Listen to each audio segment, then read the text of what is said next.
A day too late. Mia sat at her kitchen table, staring out the window at the rain pouring down. Drops trickled down the glass, mirroring the tears she could no longer hold back. Her mind was a whirlwind of thoughts, regrets, and emotions she had tried to suppress for months. The house was quiet, too quiet. The kind of silence that felt heavy, almost unbearable. She absent-mindedly stirred her tea, not really drinking it, her thoughts drifting back to her father. Mia had always been close to her father growing up. He was the one who taught her how to ride a bike, read her stories at night, and comforted her when things went wrong. As the years passed, life pulled her in different directions: college, a demanding job, and a relationship that took up most of her time. But her father was always there, quietly supporting her from the sidelines. As his health began to decline in recent years, Mia noticed, but she didn't want to acknowledge the gravity of the situation. She told herself that she would visit him more often, spend more time with him. But there was always something, an important meeting, an urgent deadline, or a social event that felt impossible to miss. She kept pushing her plans with her father to the next weekend, then the weekend after that. "I'll go see him next Sunday," she would think to herself. "He'll understand. He's always so patient." But that next Sunday never seemed to arrive. Until one morning, her phone rang. It was her mother, and the tone of her voice made Mia's heart sink. Her father had passed away during the night.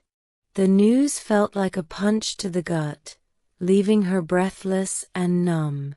Now, here she was, sitting at her kitchen table, filled with overwhelming regret. She had been a day too late to see him, too late to say goodbye. The weight of that realization pressed down on her chest, suffocating her. She wished she had made different choices, wished she had understood that time with loved ones was far more precious than any work obligation or social commitment. The funeral had been simple, just the way her father would have wanted it. Mia stood beside her mother, trying to keep her emotions in check as they laid him to rest.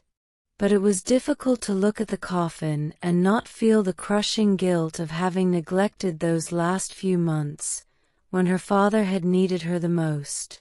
After the service, Mia returned to her parents' home. The house felt different without her father's presence, hollow, as if the heart of it had gone missing. She walked into his study, a room she hadn't entered in years. The shelves were lined with books, many of which her father had read to her as a child. In the corner was his old armchair, worn from years of use. She could almost picture him sitting there, reading or just enjoying the quiet.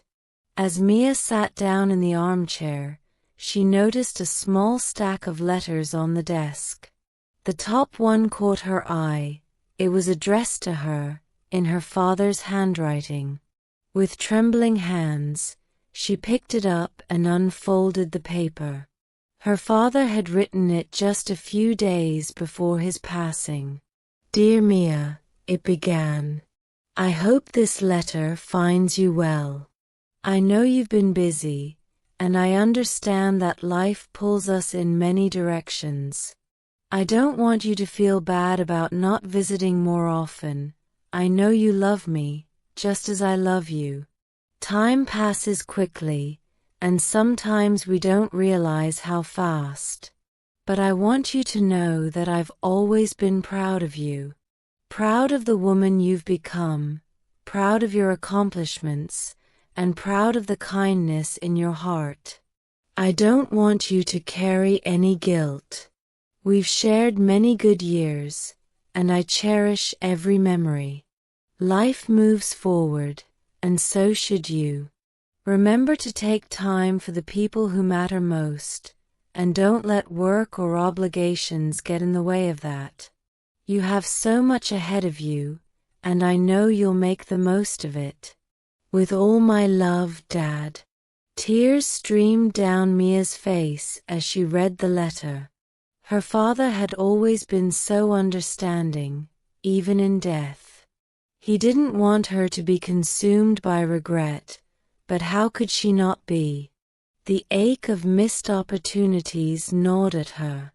For hours, she sat in the chair, letting the memories flood back.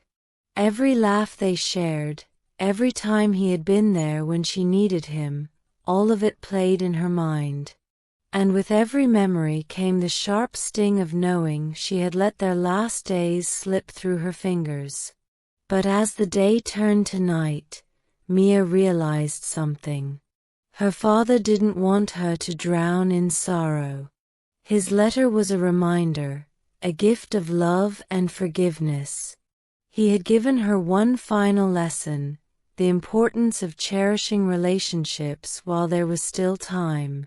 His words weren't meant to punish her, but to guide her forward. The next morning, Mia woke up with a sense of clarity. She couldn't change the past, but she could change how she lived from now on. She could honor her father's memory by being present for the people she loved, by not taking time for granted. She called her mother and made plans to visit her the following weekend, not because it was convenient, but because it mattered. She reached out to friends she hadn't spoken to in months, just to check in. And she promised herself that she would never again let work or busy schedules come before the relationships that truly gave life meaning. Her father's letter was still tucked in her pocket, a constant reminder of the lesson he had left behind.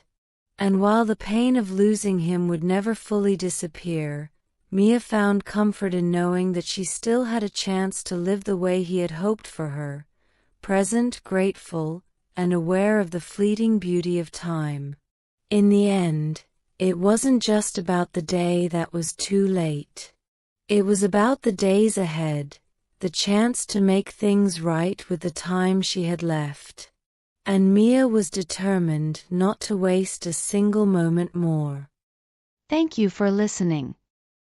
Like, subscribe, and share our channel Magic Mingle with your friends to enjoy more magical stories.